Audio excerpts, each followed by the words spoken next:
then like I learned how, like, to be the best and to be confident, maybe a little cocky with that. I would never have been that way. I don't think my family is so like self-deprecating in the way they are, and everything's a joke, and no one ever says anything serious, while as they're completely different. But it changed me a lot. I'm an influencer because I'm pretty. It just doesn't work anymore. Back in the day, yeah. Now, no, it doesn't work. So don't waste your time. So it took me at least 2 months to even have one bit of fun. At first, it was like, this is hell. Get me home. I hate my life. Today on The Engaging Marketeer, I'm here with Kath Jones. Kath has not one, but two businesses that she operates at the same time. The first one is We Are SN, which is We Are Social Network, and that is an influencer marketing business where she works with influencers throughout the UK to promote brands, to promote businesses, to promote their products to their following, and she matches up the right brands with the right social media influencer, which is something I didn't really know anything about. So I'm very excited to talk to her about that. And on the strength of her social media influencer business, Kath also created ThinK Wine, which is a low-sugar wine brand that she has just smashed into the wine industry with no previous experience in alcohol, no previous experience in wine, and has completely disrupted the industry by using the techniques and the skills she has from her social media influencer business to break through into a new market. So the wine industry doesn't like her very much because she's brand new and she's winning loads of awards. So let's find out how she's done that and how she recommends other businesses can do the same. I was looking at your I say your website, one of your websites, because you've got two businesses you're running at the same time here. Yeah. So I've got one, Social Nation, which is influencer marketing, and the other one is ThinK Wine. Yeah, and on the one it mentions that you've traveled around the world quite a bit working. Yeah. What got you to want to leave the beautiful city of Liverpool to go off to the States? You know what? I always wanted to travel. Like, ever since I was very, very young, I always knew I'd go traveling, but I didn't like it. It wasn't until I was, I guess, I don't want to say old, because obviously I'm not technically old, but I was a lot older when I discovered what I wanted to do. While as my friends all kind of knew from an early age, this is what I want to be, this is what I want to study. I never knew. All I knew was I was obsessed with traveling. And it turns out that in school I was really good at business. So I basically was like, okay, I'm going to go to uni and study business. And I moved to Leeds because I wasn't quite ready, I guess, to move away. But when I was in university in Leeds, there was an opportunity that arose that was like, do you want to go and work for the Marriott hotels in the US? And so I was just like, absolutely, this is perfect. Okay. So that's how it was in the middle of university that I initially moved to America. So that's just an opportunity you thought you couldn't pass up. Yeah, exactly. Yeah. And it was they were only taking on, so the Marriott would visit the UK and they go to like 3 different universities and they take on 2 people from each university. So it wasn't like they were taking on thousands of people. So it was quite like a grueling process to actually go and get the internship with them. But I when you just say, right, that's it, that's mine, that is mine, I am going there. And I said to them that when they met me, they were like, so what state would you like to be put in? Obviously Marriott's global. I was like, put me somewhere really random, because I didn't just want to go to like California or New York. Put me somewhere just completely random that I would never maybe have got to. And they put me in Louisville, Kentucky. So it was random. And what was it like working out there? Because it's very different. It's very different across different states in America. But how did you find it? I absolutely loved it. Honestly, it was. I loved being there, and I always say it was the best thing I ever did, because my confidence just skyrocketed. Because the way they are, like, it's so different to the way we are. And I know that's such a sweeping generalized statement, but we're so self-deprecating, and everything has to be like taking the piss, while as they're so just like up themselves. Like they're all oozing confidence, and they're all like, it's really cool to be like the top seller, or the best person in the workplace. While as in the UK, it's like, if you're like the best person at work or a top seller, you're like a teacher's pet, and that's not cool. So I was like, I went there and I was like, "Ooh, it's cool to be the best." Okay, then. And then like I learned how, like, to be the best and to be confident, maybe a little cocky with that, from being there. Basically, I would never have been that way. I don't think my family is so like self-deprecating in the way they are, and everything's a joke, and no one ever says anything serious, while as they're completely different. But it changed me a lot. Yeah, it's why America gives the world Tom Cruise, who's the best at everything in everything he's in, and we give the world Hugh Grant. Sorry, totally. Let's hope he never listens. Oh yeah, well, either of them actually. Yeah, sorry, Hugh. Sorry. And then, after you went to America, you thought, well, I'm not going home. I'm going to go to Shanghai. Yeah, I actually did go home Oh, because you did pop in for a bit. Yeah.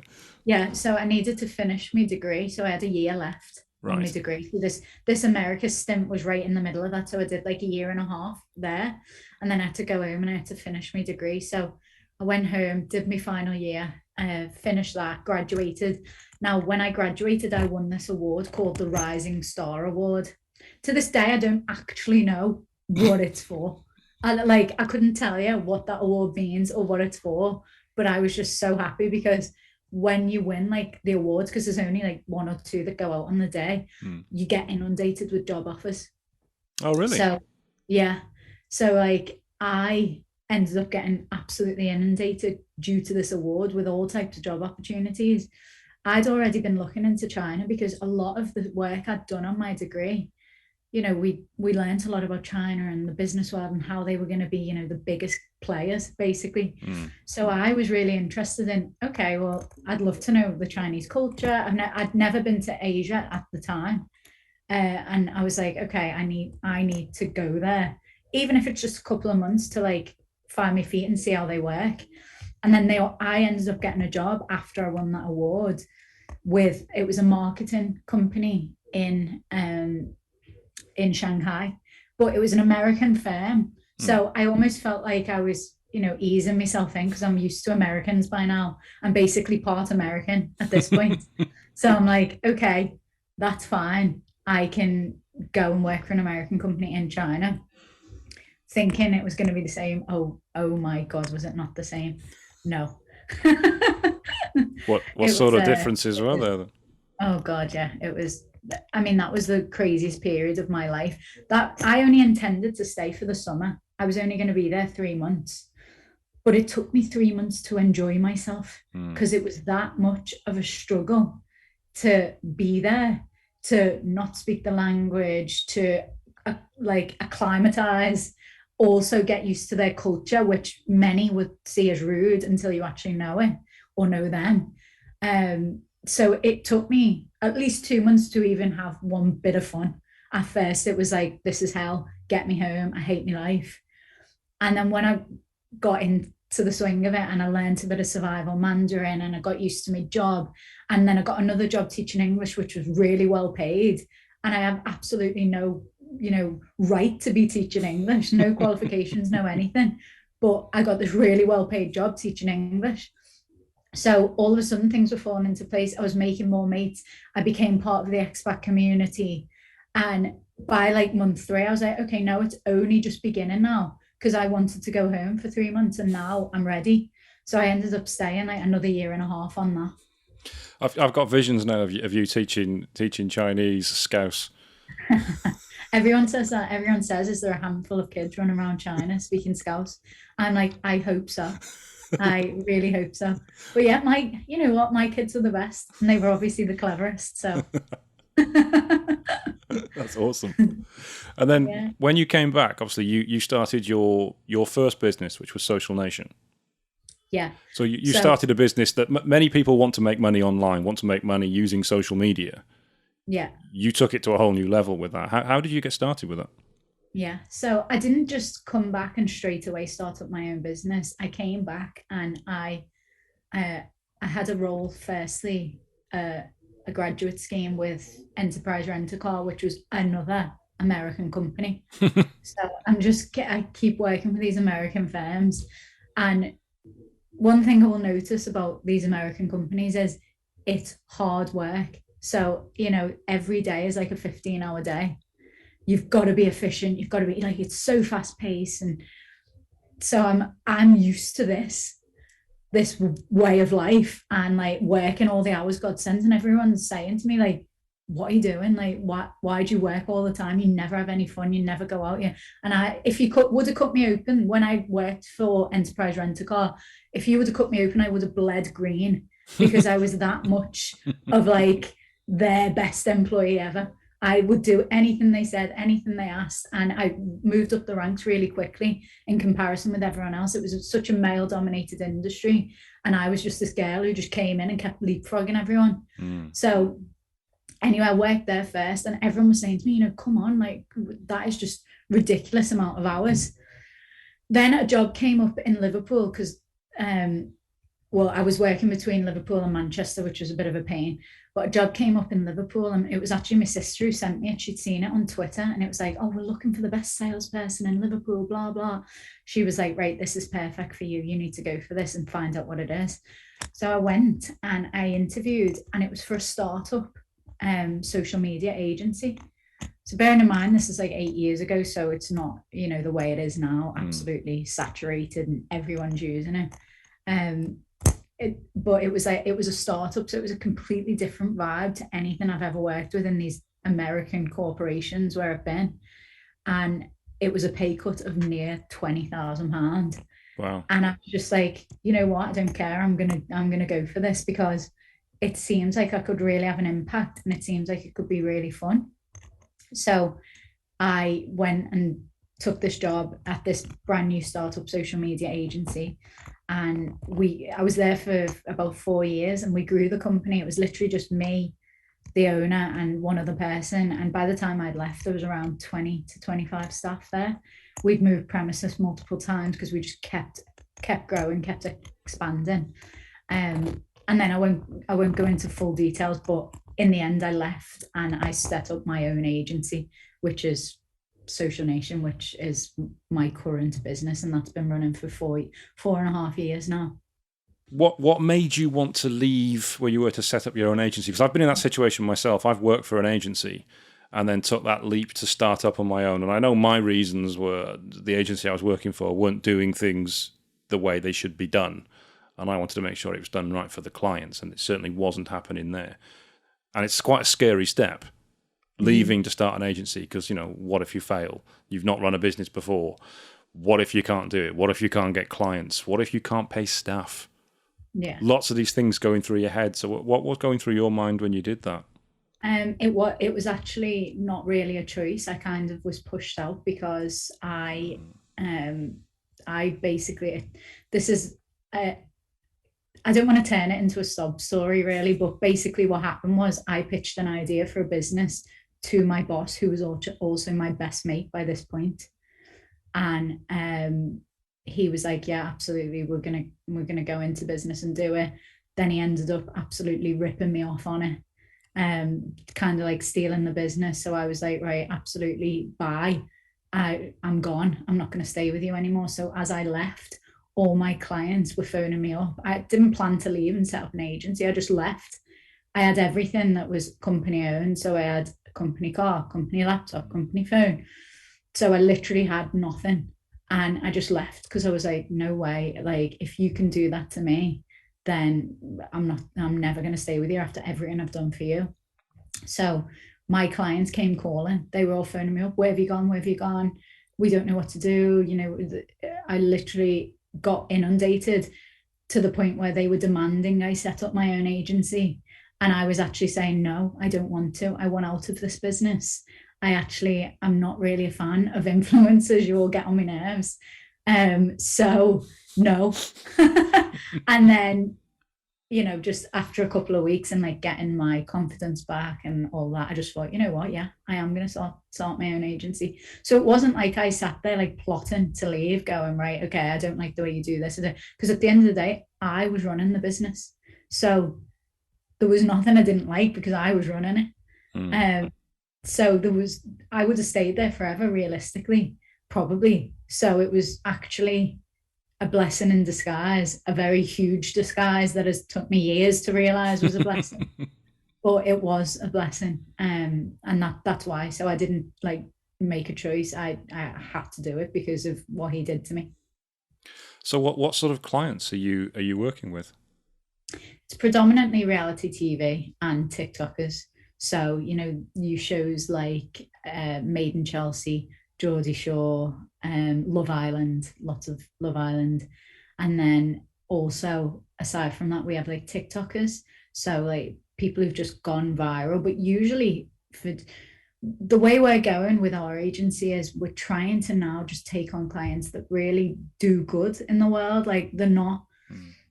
just posting things that are full of filters and they're not getting a load of surgery and they're not, don't get me wrong, I've had loads of clients in the past who are like that, and it's still fine. At the end of the day, you're a business, you make money for them, they make money, it's fine. But just the way we are going, we're just really trying to onboard people who are doing well, doing good things for the world. So like one of our girls that we've got, she's got 3.5 million followers on TikTok, and that's from she's basically got a stammer, and she's always had a stammer and she struggled with it, and she gives herself challenges on TikTok to overcome the stammer. Wow. So she's doing like public speaking, or the reason she first went viral is because she went through a drive-through of Starbucks for the very first time on her own at like 26, and she was like, I was just dying to get like a latte or whatever she wanted, but no one was with me, and I'd never ever done a drive through on my own because she's worried about people beeping behind her and stuff like that. So she did it and she videoed it, and then it went viral, and then from then on she just kept going viral, kept going viral. So she sets herself all these challenges, and what she's saying really is, I want to be that person that I never had. Like there was no one like me when I was a kid. There was no one with a stammer. There was no one who struggled with the speech. There was no one I looked up to and thought, oh my God, yeah, like I can see that is similar to me. She's like, so now I just want to pave way for people with speech impediments who can look at me and go, oh my God, if Jessie can do that, then I can. Or so she's got all types going on where she's trying to help her following and help people who are like her. And so she's just one of the like kind of good guys that we've taken on. We've taken on another girl, Safia Vorajay. She had a daughter who died from leukemia, and her journey now is just all about being resilient and how she even gets out of bed every day. And that is just it, because she's got this foundation that she set up in her daughter's name. So everything she does day to day is for this foundation, raising money, helping childhood cancer, all of these things. She's just doing good. So even though we're bringing her in sponsorships that are, huge financial like opportunities paid, it always leads back to good stuff, and it's always fitting brands. So it's not just fast fashion that are paying a load of money, obviously ruining the world. and just people don't give a care in the world. They're just posting in these dresses or with private jets. We don't really do any of that anymore. Everything we do is organic to the person and is very usually trying to do some form of good. It's so odd you saying that, because most of what we see on social media, and I think the media reports, the conventional media reports about social media, is the vacuous celebrities doing exceptionally vacuous things just to promote their own self-image. But what you're saying is that the clients you're working with are actually doing good and making a difference and making a positive impact to people's lives. Yeah, exactly. Yeah. And that's just the way we're trying to take the agency, because that's what resonates with us and that's what we want to be doing. That doesn't mean that I don't have a couple of clients still left from those days where that is the type of stuff they're doing. I do.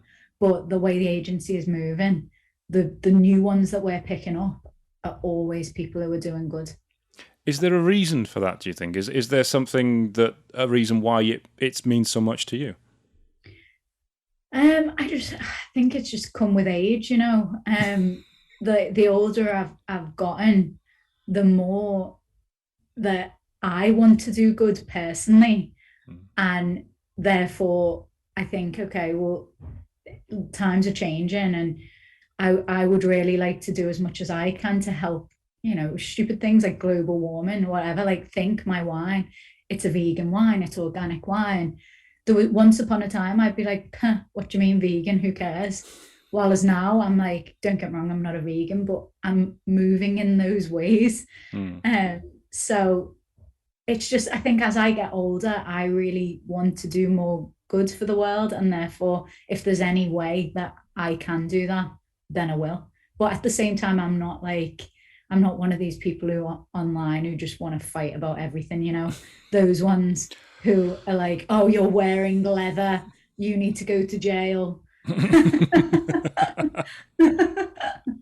So yeah, I just want to casually do good, have an underpinning line of good, Mm. but not take it too far where I'm like dropping clients because you dared wear a bit of leather.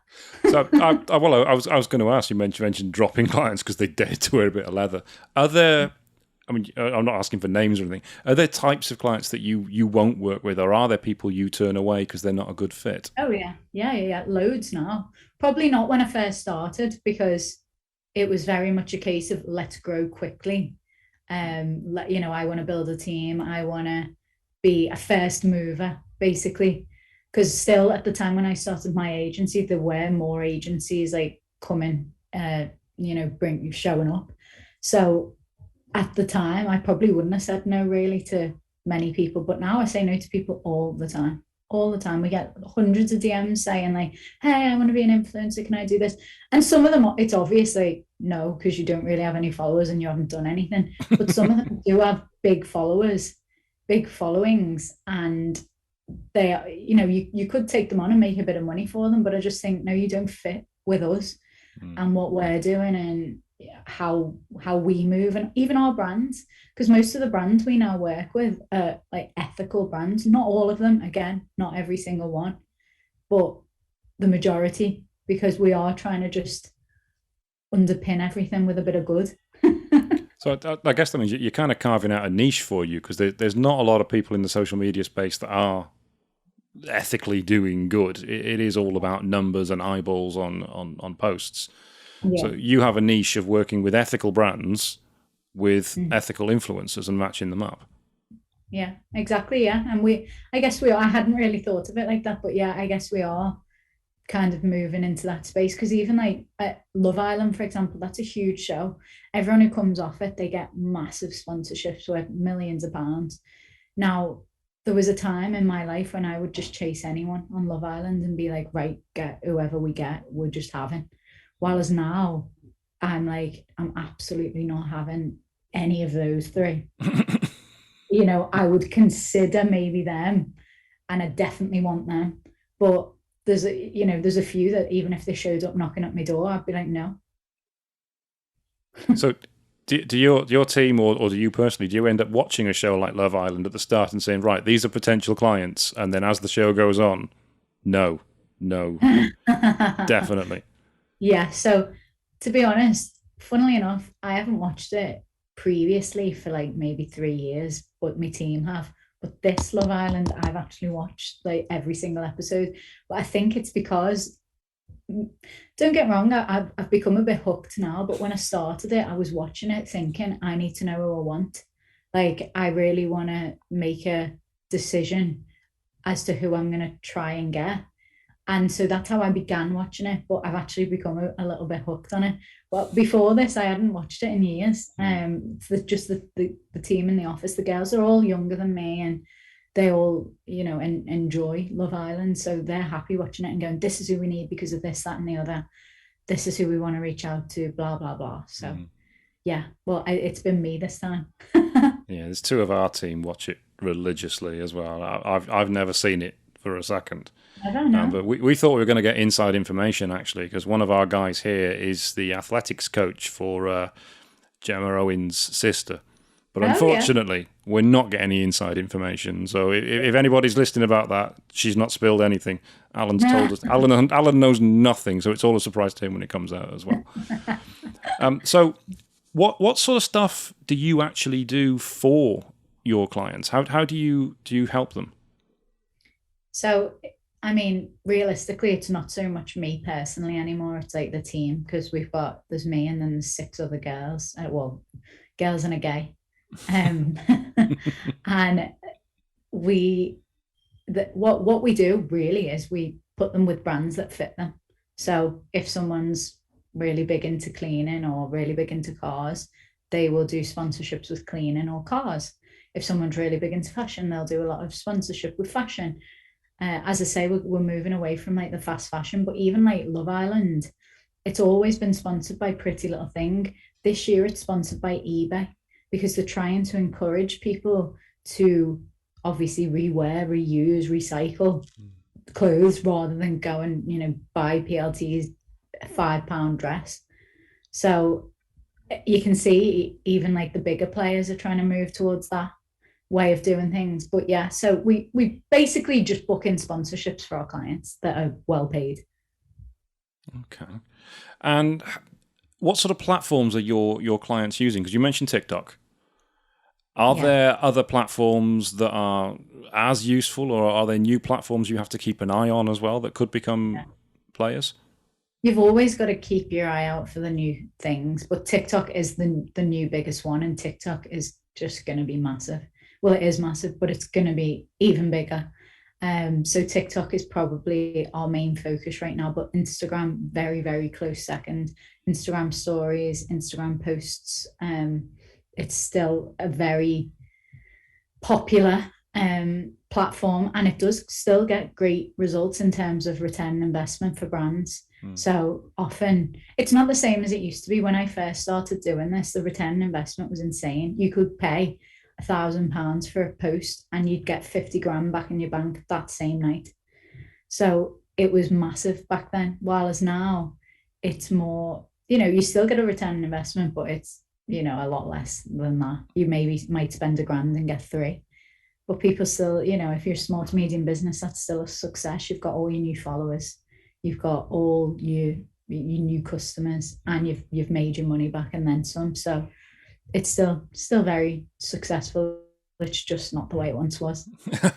That's quite interesting, because people often ask me what's an average return on investment for all sorts of different advertising, and of course it varies from platform to platform. Yeah. But are you saying if it's the right brand and it's with the right influencer, typically they could expect a 3 times return on investment? Yeah. You've got to make sure you're spot on with your messaging. But yeah, absolutely, yeah. That's interesting, because I know a lady that is using influencers for marketing, but from what I've spoken to her about, they are quite small level influencers. I think we're talking maybe 20,000 followers on Instagram, possibly a bit less than that. Yeah. And she's mentioned how the influencers sometimes, or quite often, I think, pay for engagement themselves on their posts. I mean, ours would never do that in a million years. But what you're talking about there is a micro influencer, which is basically people who look after themselves because they've got 20,000 or whatever. I'm sure there is people in the world who do that. I don't personally know any of them. Our clients have all gained their following through sheer either graft or they've just been on TV, so they've gained a following quickly. But yeah, there's definitely people out there who will pay for engagement, but it's quite easy to spot, being honest. Like, you can usually very easily tell, so you would just not use those. But when you're paying for it, you wouldn't normally pay someone with 20,000 followers. You would gift them. So, for example, my ThinK wine, I'd say, oh, she looks nice. She's got 20,000 followers. I'll gift her a bottle of wine. She'll do me a post. I'm probably not really going to get any sales, but I might get 10 to 15 new followers. I'm happy with that. No big deal. If I'm going to pay an influencer £1,000, you know I've done my research. You know I know they fit. You know I know their demographic. And when I spend my £1,000, I've spent it wisely so that I'm gonna get a return on investment from their audience. I haven't gone, oh yeah, they've got absolutely no engagement on their post, and I'm gonna haggle them down so that the content's really bad. Because if you start haggling with influencers, then they just care a bit less. Whereas if you pay their fees, you do everything right, they will go and create you some amazing content. So the content isn't then just used on their platform. You get to use it on your Facebook ads. You get to go and use it on, paid stuff. And then it just gathers in more sales. So it's probably, realistically, I'd say it was more than 3 times your investment once you're done using it on paid stuff. But in terms of like that very next day back in your bank, often if I'm spending £1,000, I'll get £3,000 back in my bank the next day. To be honest, everything you've said sounds absolutely spot on, because alarm bells were ringing when she said this. Yeah. That the fact that they were paying for engagement on their posts, I thought, well, that's not really an influencer then. That's just somebody that's cultivating their own following and charging for it and then charging you to do this.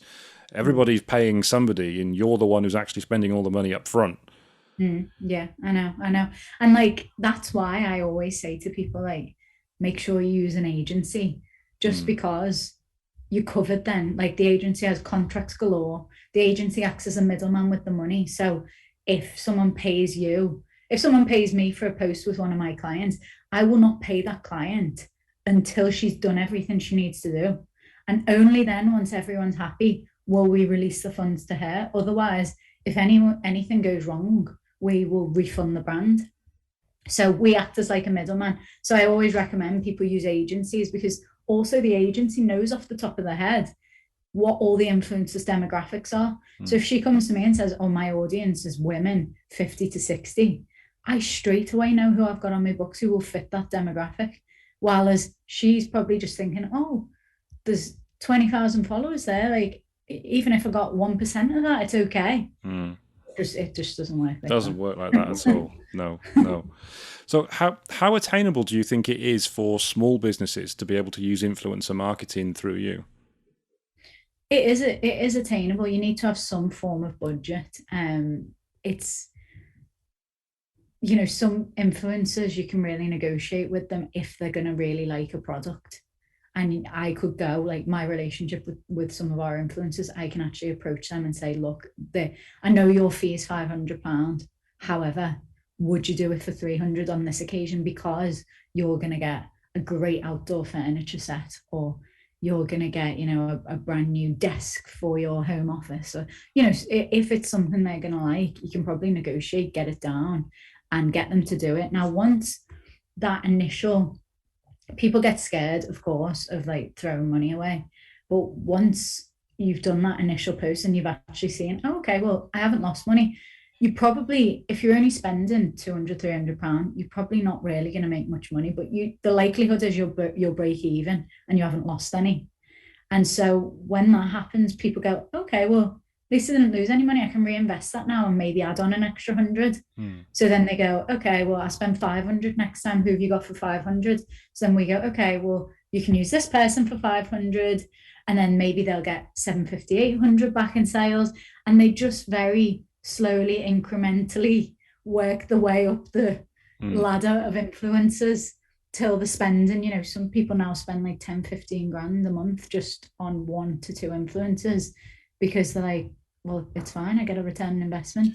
But it's just making that first move scares people. And that's the thing you keep saying, and I think that's the most important thing. It's about the return on investment. Whenever I hear people bandying around using influencer marketing, they're not doing what you're doing.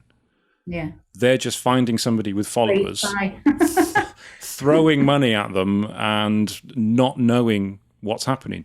Not knowing how many people are going to be engaging with the post, how many genuine people are going to be engaging with the post. Because obviously there was a huge thing with Elon Musk's attempt to buy Twitter. Then he discovered that huge portions of Twitter's users were in fact bots, not real people. So it was nowhere near as valuable as Twitter was claiming it was. So people need to be checking the return on investment. They need to know that whoever they're using is able to deliver that return on investment. And if they're going straight to an influencer themselves who maybe they've not even heard of, they're just going to follow account, it could be nothing. Whereas if they use an agency like you, you've got figures, you've got case studies, you know which influencers generate returns for which particular clients and how much they can get for it. Exactly, yeah. And that is honestly why I always just say, just use an agency, because it's no effect on you. Because whether that influencer charges you directly or whether the agency charges you, the fee will remain the same. What happens with the agency fee, it comes from the influencer. So you would take 20% of the influencer's earnings. So it actually bears, nothing on the actual brand themselves.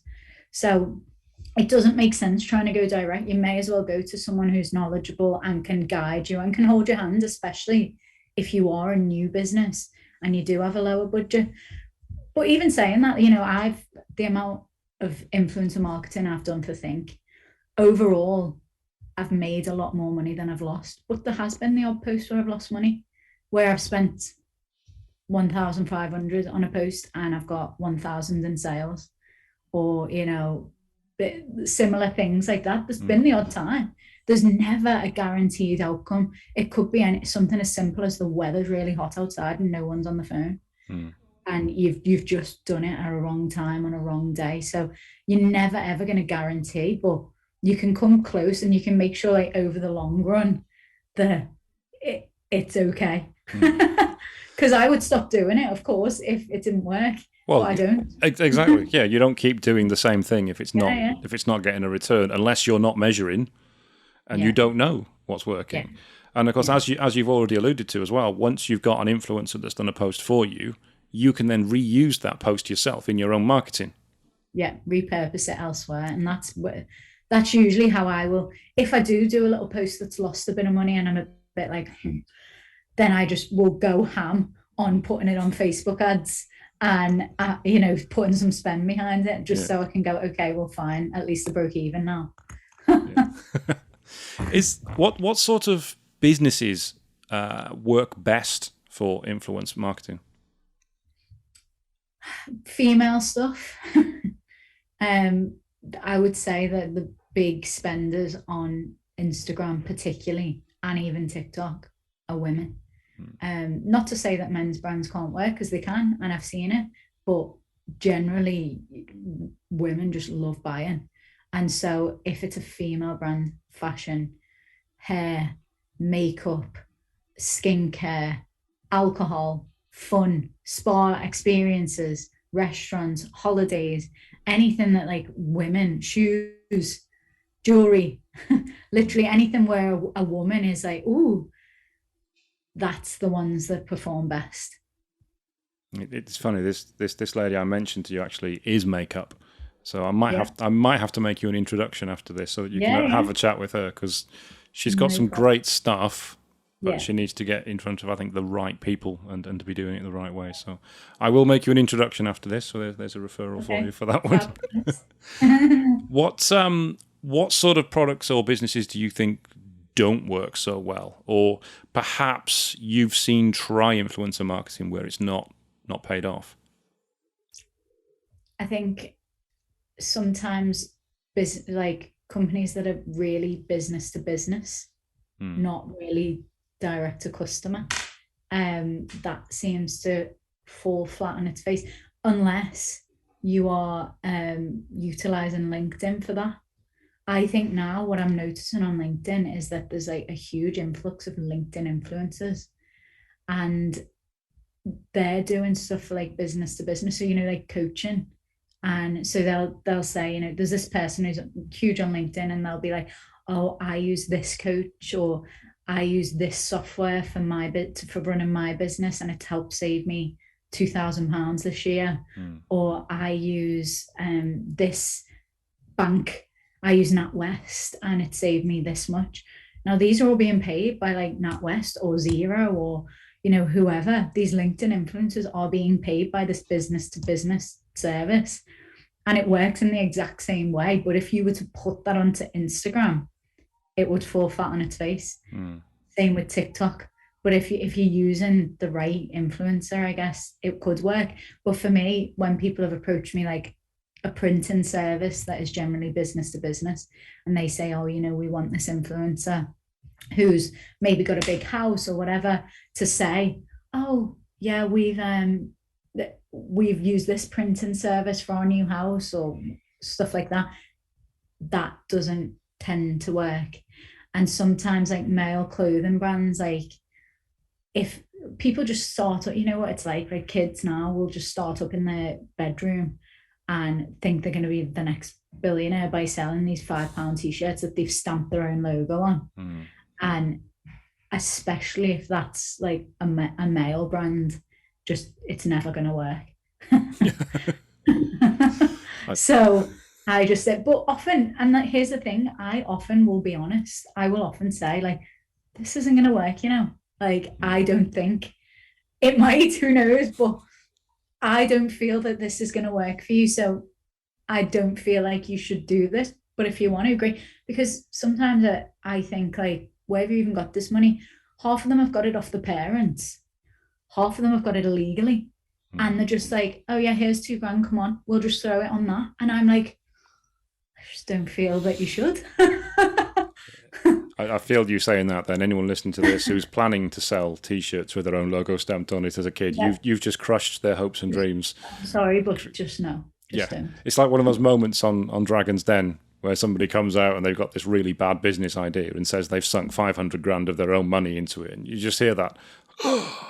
You've done what moment? Because if they'd just taken the advice of somebody beforehand, it would have saved them all that heartache and saved them them all that money. True. But speaking of businesses, with your social media company, you then went out and created ThinK Wine. Yeah. Other than the obvious that you must love wine, what made you want to go into a very competitive space? Yeah. So basically, I was seeing the results from influencer marketing direct from the brands that I was working with. So they would say to me, especially in the early years, oh my God, Kath, we just spent £2,000, we made 60.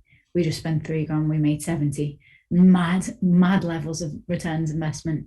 So I'm like, okay, well, what business am I going to have? Because I need an e-commerce store now that I can just utilize this form of marketing. But I also knew that I wanted it to have longevity, because another thing that I was seeing at the time, people were white labeling products from China, setting up a little cheap website, selling things on there that they've maybe bought for 50p, selling it on there for £4, and just shifting thousands. Because if an influencer with 2 million followers posts about it, and then 1 million of those people purchase, then it's only £4, it's an impulse buy, it's no problem to anyone. Then these businesses were just like going boom. And then they were just pulling the plug and just closing the website down and closing the business down and then doing something else. So I was like, oh God, no, I don't like that. I don't like how just, it's risky, that type of thing. So I'm like, I want a business that's got longevity. I want something that I'm really passionate about and that I will love and push. But I don't know what it is. I don't care about, I'm not a girly girl, you can probably tell. Like, I don't do, like, no makeup, no hair, can't be bothered. Obviously the odd time if I'm going out, of course, but generally I am not a girly girl. So all this stuff that you can flog so quickly and cheaply, I was like, no, don't like that. Don't like makeup, don't like hair stuff, don't like shoes, nothing. So I'm like, well, what am I going to do?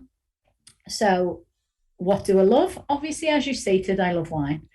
And I would always go on wine holidays, very passionate about wine. So wine tasting events, any possible wine event I would go to. I would always visit vineyards. I'd always travel to Italy and drink all the wine.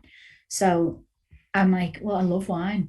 Then what actually happened was, because of Social Nation, we were always getting invited to events. So it was like, you get a glass of champagne on arrival, or you get a Prosecco on arrival.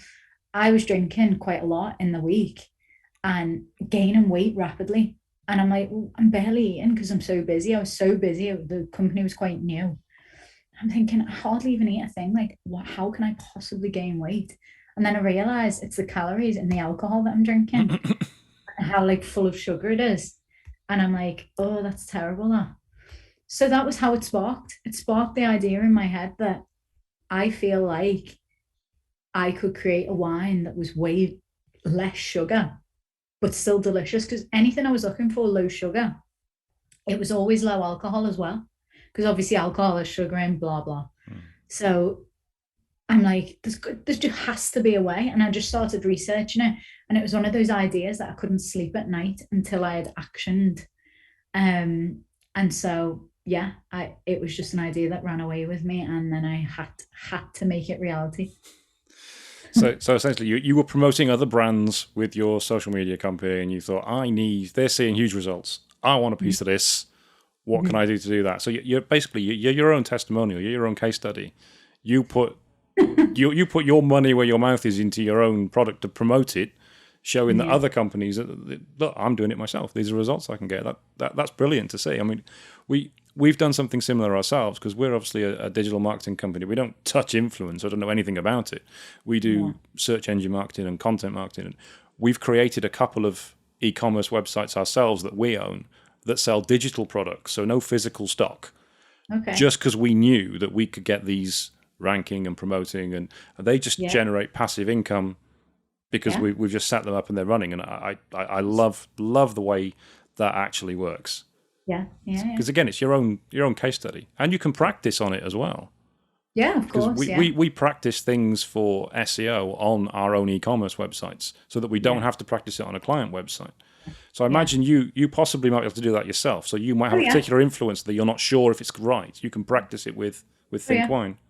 Yeah, we do that, and that's why I quite like a risk anyway. Like I'm just naturally that person. So if there is someone where I am on the fence, like I'll just go, I'll give it a whirl. Like if I lose a bit of money, it's not the end of the world.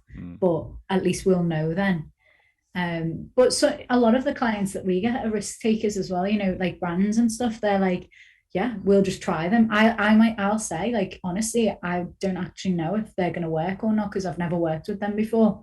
But they seem like they create nice content. So worst comes to worst, you'll have a load of good content to use on your website and your Instagram and stuff, and they'll be like, yeah, fine, give it a whirl. So it is nice. You learn things every day. But obviously, I set up ThinK with the, you know, primarily I'm thinking it's going to be an e-commerce store because that's what I know what to do. But then I quickly realized that if I wanted it to be like a humongous brand, then I need to get into like the on and the off trade and start selling into your bars, your restaurants, hotels, which was a struggle because I launched it not long before COVID. So everything shut down. So it was good in that we put all of our efforts and energy into the online stuff, which paid off.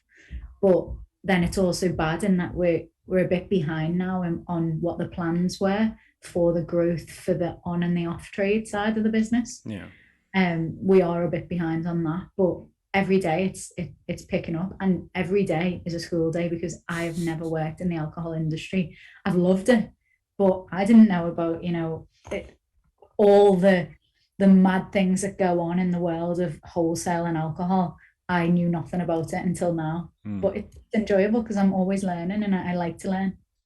It's brilliant how you just managed to gate crash an industry, having no experience of it whatsoever. Absolutely livid. No, I'm not messing. The industry was fuming.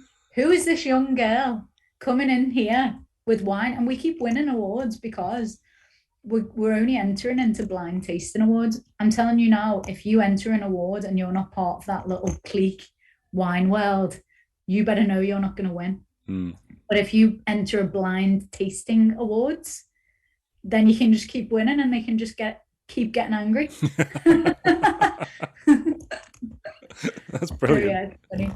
But yeah, that's exactly what I did. Gate crashing industry, no experience. And then you started just making it a bit more youthful. But I've come up against it, you know, honest to God, like some of the old dinosaurs of the wine world, horrible, like really horrible. And because I've come from an industry that's new and everyone's young and everyone's, you know, anything goes, you know, nothing, it's all fine. In the wine world, it's like, you know, you've got to dress in your three-piece suit and you have to speak in a certain way and do exactly, at 5 p.m. everyone's out of office. Like, I'm from this world where we're still talking at 10 p.m. and it's just casual. So yeah, it's very different, and I've come up with some struggles, but it's fine because in the end they'll die off. Literally or figuratively? Both. Funny, but both. If a business wants to work with you, what's the best way they can get in touch? So if you want to like speak to me personally, I love chatting to people on LinkedIn. So Katherine Jones on LinkedIn, but my email address is kath, Kath, at wearesn.com. So SN stands for Social Nation. So just kath at wearesn.com. Our website is also wearesn.com. My other one, obviously, ThinK, that's kath at thinkwinegroup.co.uk. And we do wholesale. So, if like a business is having an event or a party, we'll sell to them at a cheap price, so that they can have us there. Or obviously we do a lot of like Christmas gifts, corporate gifts and stuff like that. So yes, they're probably the best places. thinkwinegroup.co.uk is our website. And as a final question, for someone who may want to become an influencer, yeah, what advice would you give them? I don't really have any advice on that, other than probably focus your energy into something else and just document it as you go along. My girls who've become really good influencers now, it's because they've got a passion doing something else and they're just sharing the story of that. Even like what I do on LinkedIn, all I'm doing is sharing the story of ThinK Wine. But my focus is ThinK Wine. My focus isn't, I want people on LinkedIn to see what I'm doing. When your focus becomes, I want people to see what I'm doing, you never seem to get there. Get another focus, get passionate about something else and just document it. And if people want to follow it, then they will. But don't put all your energies and effort into trying to be that, because it doesn't work. And also, I have never really created influencers. I've always taken them on when they are an influencer. So I haven't sat there when someone's got one follower and been like, right, let's build it. Apart from myself, like the stuff I do for me, that's been built from scratch. But I wouldn't sit down with a girl who just goes, I fancy being an influencer, and go, right, okay, let's map out your plan. I would say, okay, well, when you are one and you've got a following, come back to me, because I've got the brands for you. Because my focus is the brands, and helping the brands even more so than the influencers, I think, even though it's very 50-50. But, my focus is the brands. I'm not going to sit there trying to drag your following up from 1 to 100,000. It's not a good use of my time. I mean, you started that by saying you've not really got advice for somebody, and then you gave some absolutely belting advice. Thanks. For somebody wanting to do it. No, it's spot on, because there's so many people who want to be influencers, and all they do is they just take social media pictures and put posts up of themselves and think it's suddenly going to happen. But you're talking about find your passion, document your story. Find out what it is that you want to do. Find out your why. Put that on social media. That's what will resonate with other people. Yeah. Have some content, some meat on the bones. If obviously doesn't really resonate with the vegan thing, put some meat on the bones for what you actually want to do as your story, and put that out there, rather than trying to say nothing. Yeah. And hoping somebody's going to follow you. Because I'm pretty. It just doesn't work anymore. Back in the day, now no, it doesn't work. So don't waste your time. So basically, that's my advice. Don't try. What a beautiful message to end this on. I'm so good at inspiring people. I mean, there's a motivational quote for you right there. You can have a picture of you with Social Nation logo. Don't try. Don't waste your time. Oh, God. And you can use that. You can put that out there. That'll go great on Instagram. I know. Right. Yeah. Thank you very much for joining me today. It's been an absolute pleasure, and I feel I've learned something about influencer marketing because I knew nothing from the start, and I can see now how it is a viable means for businesses to grow. Absolutely. Which before I didn't really know, I didn't understand it. But thank you very much for educating me and educating everybody listening to this on how it works. So thank you very much.